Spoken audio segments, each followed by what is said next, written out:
Welcome to the NDTV ASL Save Our Tigers campaign. This week we're in BR Hills, or the Biligiriranga Hills. In fact, legend has it that this spectacular rock that's right behind me, poised to the edge, which looks like it could just roll down the mountain any minute, is actually the footprint of Lord Ranganatha. The BR Hills is an extremely biodiverse and rich and unique ecosystem for various reasons.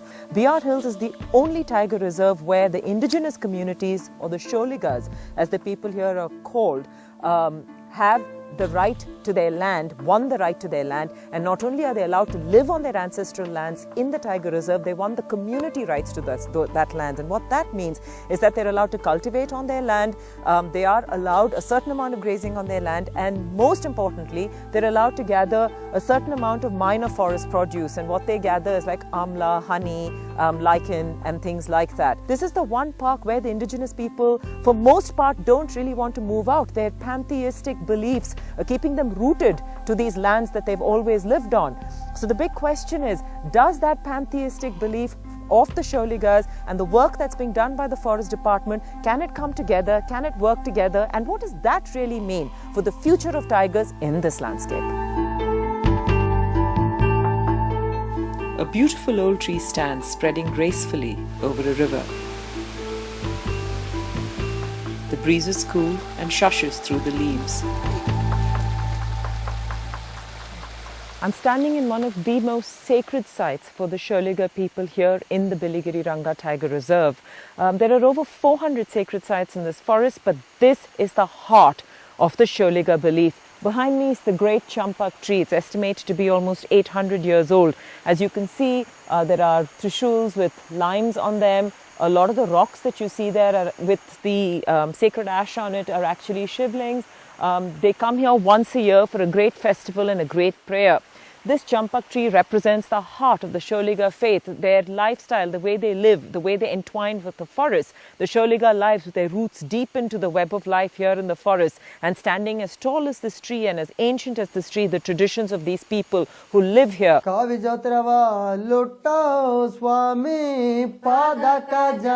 Soligas live and breathe this wild ethos and have lived with the land as part of their daily life.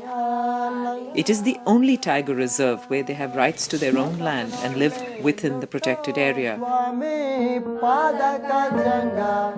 While conventional Western ideas of protected areas have long informed us that people and forests need to be kept separated in order for the forests to thrive, in BR Hills, this conventional wisdom has been turned on its head.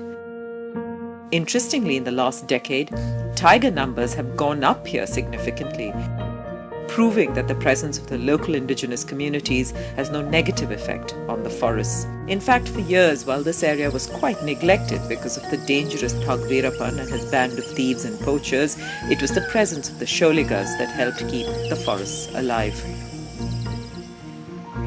In the Soliga worldview, they see themselves as an intrinsic part of the web of life around them and have a reverence and an understanding of the wild that surpasses a mere schoolroom understanding of the environment.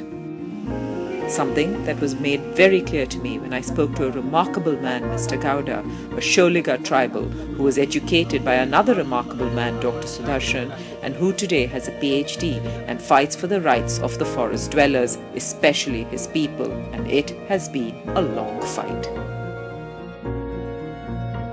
There is no wildlife sanctuary. There is a reserve forest area. So there is a free to people can move anywhere and collect any NTAPs. Usually earlier days the people used to use for the consumption, and later on in 40s the people are the contractor involved in the collection NTAPs. So they came to forest area and they used to collect NTAPs. But that time we used to do, our community used to do shifting cultivation.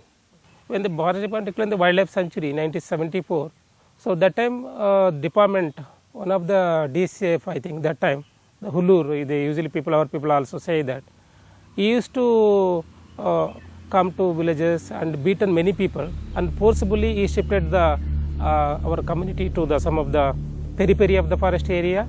Some of them are in some roadside of the forest area. So basically, if we use the elephant also to destroy the crops, if our people used to grow banana, agriculture crops, So he come with the elephant and destroyed everything and shifted people. And also he did, they used the fire, they burned the entire huts, tribal huts, our huts, and forcefully they shifted. With the introduction of the Forest Rights Act as a partial restoration of their rights has made things partially better. For also we had some problem with the Forest Department and the Wildlife Protection Act. In the 2004, we used to get 60% of income from the NTPs. Then Forest Department under the Wildlife Protection Act, 2004 they banned the NTP collection. So our livelihood was depend on that. So we did 3-4 protests in the Chamaranagar, giving them a memorandum to the Chief Minister also. We went to Bangalore also, given the memorandum to Chief Minister. We organized even the State Wildlife Board meeting also, but meeting is not happen. So we struggled for nearly 4 to 5 years to get the NTP collection. And so people are faced a lot of problem, health problem, economy. So in case people are migrated, these are the issues. So this is when the Forest Rights Act came, this is an opportunity for us to get the rights back. However, it is their own traditional unbroken systems of learning how to live in the wilderness that stands them in good stead. In our community, we usually worship all the animals. People in the outside, they don't know usually. We worship tiger. The tiger is a god. We call Ulivirappa. Elephant, Ane Devar, we call our language. Then we worship bison, the Kati Devar. Then we worship bear, Karadi, this is we call Karadi Devar. We worship wild boar. This wild boar is our god. We have song also for that. Each song we have traditionally we worship. Each animal belongs to one clan group. The Soliga collective, in a unique move, put together a memorandum of how they would like to protect the forests as well and contribute to the protection of tigers. So when the government planning to declare the tiger reserve, so then we in 2010. And then we approached the Chief Minister of Karnataka and we given the memorandum because people are living the many centuries in the forest area. So we don't want tiger reserve. So you can do the wildlife sanctuary, you can involve the community. So we given the memorandum. So then they started doing the tiger reserve. So then we did protests in Chamaranagar. We gathered around 3 to 4,000 people, Soligas. We given the memorandum to all the people.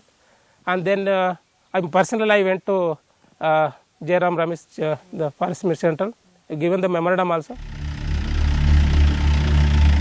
The Forest Department admits that in the last decade, tiger numbers have gone up, despite warnings that the presence of tribals inside the forests would disturb the animals.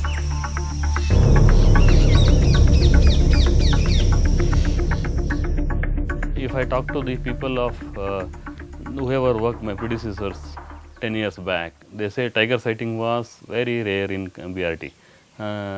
Maybe once in a month or something like that was the trend. Certainly this forest has improved and tiger numbers and prey base has been increasing over the years. So the trend is really very encouraging.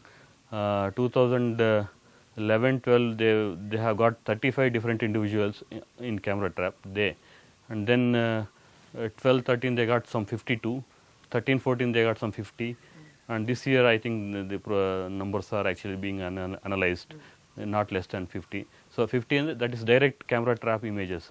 So we have left some areas without camera traps. That will be so analyzed.